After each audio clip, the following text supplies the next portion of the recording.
Good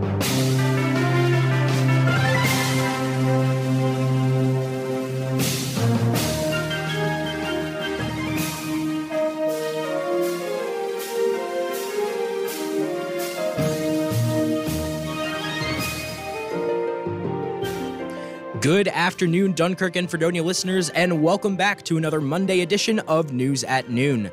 I am News Director Cascio Fonseca here today with news assistants Lee Pye and Joshua Ribakove, and in this top-of-the-hour update, we'll bring you the latest on news and events around SUNY Fredonia's campus and community, as well as the latest in national news and weather.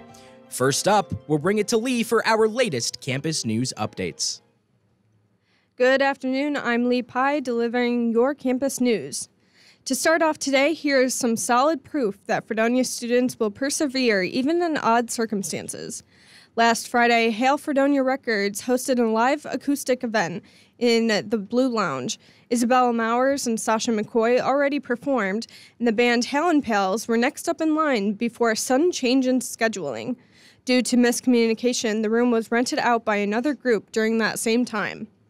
Heather Leonardi, part of Sound Services, jumps to the microphone saying that the show must go on. Sound Services quickly scrambles together all of the microphones, speakers, and rest of the equipment, hurrying them outside to the Williams Center patio. Within 20 minutes, Sound Services set up the equipment, and Hal & Pals played on. Even though the temperature was in the mid-30s, the crowd stayed, cheering on the band. Hallie Cook, the lead singer of Hal & Pals, says, quote, "Sure, playing was a challenge, but not only did we persevere, but the audience did too, and that made for a very joyful moment," end quote. Hal & Pals had difficulty with their shows before, stopped by snowstorms 3 different times in the last 5 months. Cook says, quote, "At least this one we were still able to play and maintain an audience, which not every performer or band would say. To have so many supporters who stood out in the cold and watched us for 30 minutes is an affirming feeling that this band has a good thing going." AASCU's American Democracy Project, co-sponsored by Diversity, Equity, and Inclusion Council, will be hosting a panel to examine how democracy is held and challenged around the world. This panel will be held in the Williams Center S204 ABC Conference Room for students, faculty, and staff to attend. Spring is here, and so is spring cleaning. If you have any clothes that you would like to donate, Fredonia Enactus is hosting a clothing drive for the Spring Fling Fashion Show. This will be in McEwen Hall from 10 a.m. to 3 p.m. today, Tuesday, and Wednesday. That's all from me for your campus news today. Back to you, Cascio. Thanks, Lee. Next up, we'll have local news. And in local news for today, winds that reached up to 60 miles per hour over the weekend contributed to a number of power outages across western New York. National Grid's Western New York crews on Sunday were working around the clock and restored service to 36,600, or 94% of the 39,000 customers impacted by the weekend's damaging windstorm that brought gusts of more than 70 miles per hour in some areas. In preparation for the storms, the company increased weekend staffing and work shifts and pre-positioned crews and materials in areas anticipated to be hardest hit by the incoming weather. Public safety is our top priority as our crews are in the field in challenging conditions, removing debris, repairing widespread damage, and restoring service across the region, said Matt Barnett, National Grid's Vice President of New York Electric Operations. We are working closely with local officials, first responders, and key emergency response personnel to coordinate our restoration efforts. Among the hardest hit areas include Allegheny, Chautauqua, Erie, Genesee, Niagara, and Wyoming counties. The company's workforce will continue to restore service throughout the day, with impacted customers expected to be returned to service by 11:30 p.m. Isolated and scattered single customer outages in the area, seeing the most significant wind damage, could potentially extend into the week. National Grid crews said they were doing everything within their control to complete restoration as quickly and as safely as possible. Highest winds on Saturday were reported in Dunkirk at 60 miles per hour. Fredonia had gusts of 56 miles per hour, and Forestville had 47 miles per hour, according to the National Weather Service. Thunderstorms also rolled through the region during the afternoon. In Fredonia, some damage was reported at Village Hall, where at least one window came crashing down from an upper floor.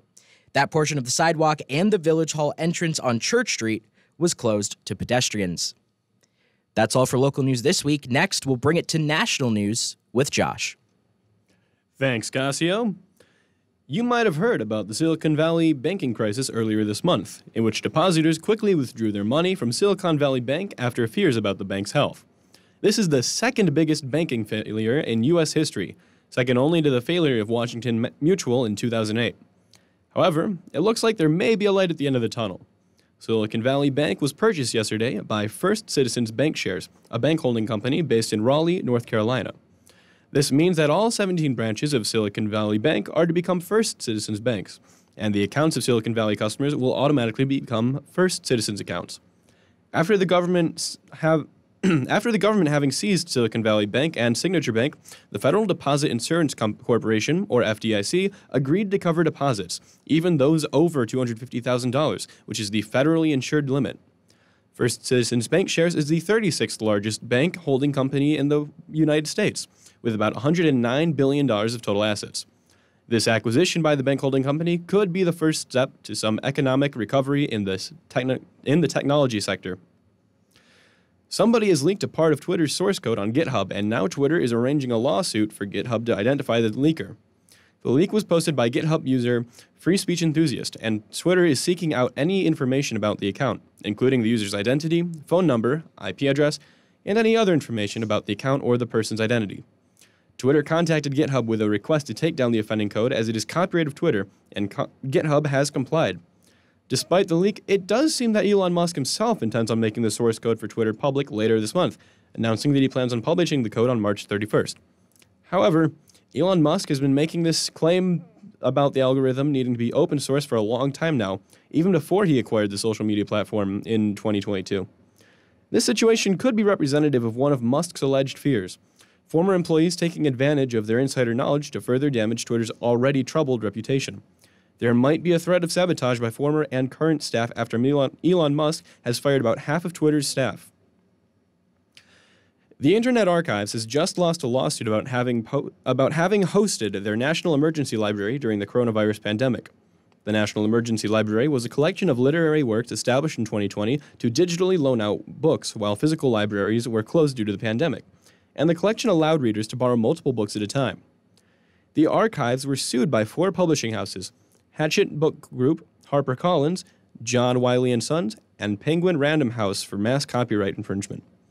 The Internet Archives argues in court that their lending of digital books was lawful under fair use, but the district court judge, John Codell of Southern District of New York, ruled in favor of the publishers, stating that there is no permission under fair use to distribute unauthorized digital copies of a written work so long as they are not lending out the written work. The Internet Archives appears to be preparing to take the case to appellate court, posting on Twitter, quote, "Today's lower court decision in Hachette v. Internet Archive is a blow to all libraries and the community we serve, but it's not over. We will keep fighting for the traditional right of libraries to own, lend, and preserve books. Learn more and take action," end quote.